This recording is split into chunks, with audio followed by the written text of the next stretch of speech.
It's my feel-good breakfast show. Good morning again, South Africa, and welcome to the Culinary Hotline Bling! Ding, ding, ding. I don't know what's up with the crowd this morning. It's very sad. It's okay. It's okay. I've got you, though. And we got Chef Tilivali in the kitchen! Hi. Listen, the people were like, where is she? Why is she not in the kitchen? Bring her now. Bring her immediately. And now you're here. Yeah. People love you. Thank you for the love, guys. I've got a question straight off the bat. Let's talk about the name Meals with Mash. Where does that come from? So, Mash is actually my mom's name. How I got to love cooking was when my mom was hospitalized for 4 months. And I learned how to cook and I fell in love with it. And I told myself that should I ever start a food business, I'll name it after my mom. And Meals with Mash. Also, moms are always best. Yeah. Stick with mom and you got it sorted. I Yeah. love that. We're making ox tripe today. And during the air break, I was like, wait, guys, where's everything? Where are all the ingredients? And I was told, this is it. That is it? I love it. This is like oxtail simplicity level 1. Yeah. So how about we swap sides? And you can put me to work by all means. Swap sides and you're going to kind of guide. Or do you want me to kick off? You can? Let's go, kick off. My first thing is, there's no fat here, right? How about we start in the cooking process? So, mostly, ox tripe has a lot of fat in it. So, you simply just boil it With a little bit of water? with a little bit of Little bit of with rendang, a lot some- of water because it also takes a lot of time to cook. Okay, perfect. So, you're going to put it in the pot, then pour water, add your spices and bay leaves. So we're just literally just putting everything in the pan. Oh, I'm guessing in this case would be like a potjie pot. Yeah. Just putting everything and letting like time do its thing. Yeah. And tell me, the people are divided when it comes to how they like their tripe cleaned. Are you team white sheet cleaned to the max? Or are you team leave a bit of like love on the tripe? Leave a little bit of love on the tripe. Leave a little bit of love. Yeah. You see, the thing is, right? People get so defensive. Yeah. Because they were so like, because that's how they grew up. So they like it their way and they see it any other way, they get like, what? But it's so diverse and I love that about food. Like I grew up eating tripe, but I grew up eating tripe with like 15 ingredients in front of me. Hectic. So like this is amazing to see this. Tell me about your childhood. Like we're talking about heritage. Talk to me about your childhood and meals that take you straight back to your childhood. This is one of them. And I feel like we're really making it fancy because growing up, it would only just be boiled in salt water. Simple. And then when I started discovering about food, I'm like, you can add a bit of curry, you can add a bit of paprika, you can add bay leaves just to make it more nicer. But this is definitely one of my favorite childhood dishes, as well as pumpkin pap. I don't know if you know that. Ooh, pumpkin, is that a new thing? It's not really a new thing. It's been there. People call it topi. I mean, people have different ways of calling it based on their languages and their cultures, as well as I think one of my other favorite dishes to make could be chicken feet. Oh, yes. Did you grow up Which I'm eating chicken Yes, feet? I did. And then you travel the world and you find out chicken feet is not just a South African thing. It's Yeah. a global thing. Yeah, absolutely. I love it. Okay, I was trying to protect your outfit, but the team upstairs are like, we want to see her cook. So let's swap. You can do the Okay, cool. spices.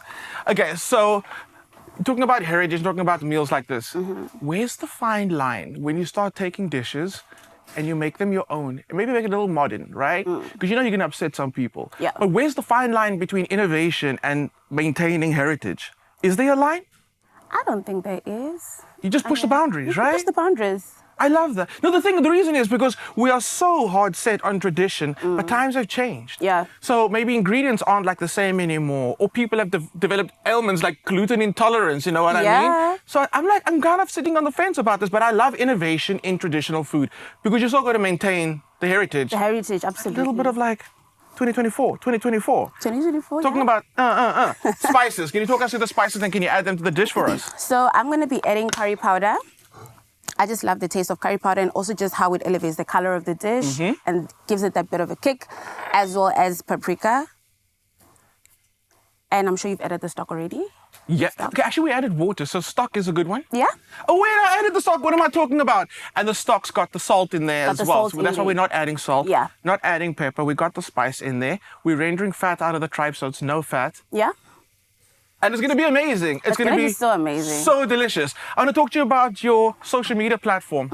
Okay, it's massive.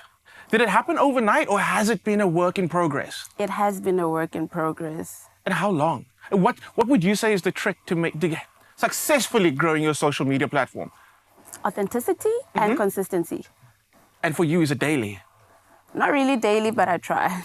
And when it comes to that commitment of sticking to it and really being like purposefully posting, does it get difficult? Is it difficult? Do you ever get creative block? And what do you do when you get creative block? I rest and then I just shut off. You I go rest. for weeks without posting, and then once I'm okay again, I go back and then I post. I feel like we don't do that. People don't. We do don't that. allow ourselves to rest. Yeah. You are coming with the food, but you're coming with the word. Okay, yes, resting is super, super important. Then you get back to it again. Yeah. So what's the future for Meals with Mash? Because it's like you've grown so big. People be whispering in the background, TV show, lifestyle, reality. What's next? Cookbook, maybe. Cookbook? Maybe.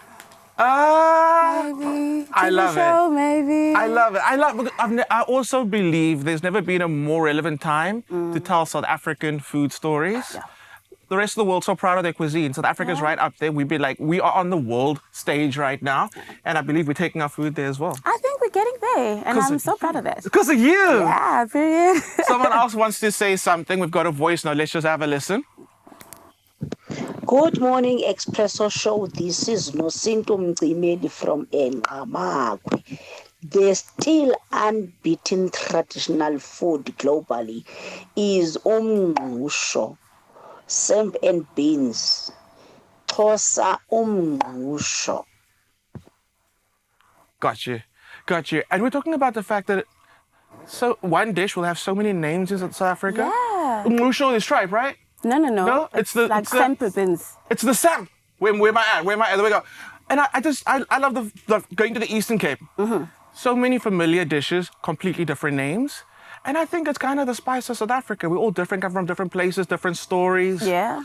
And I love it. So people that like, when are we gonna eat? When are we gonna eat? Tell me the truth. How long would that cook for? Can I be honest with you? Maybe 3 hours. 3 hours. Yeah. Good things take time. South They Africa, do we're take gonna see you after 3 hours. Don't go anywhere. Sit on your couch for the next 3 hours. Can we cover this with a lead? We'll be back. Hey? May I have my lead and cover this? We're gonna cover it with a little. When we come back, we'll get some more Meals with Mash. So don't go anywhere. Stay tuned to the culinary hotline bling. Ding, ding, ding.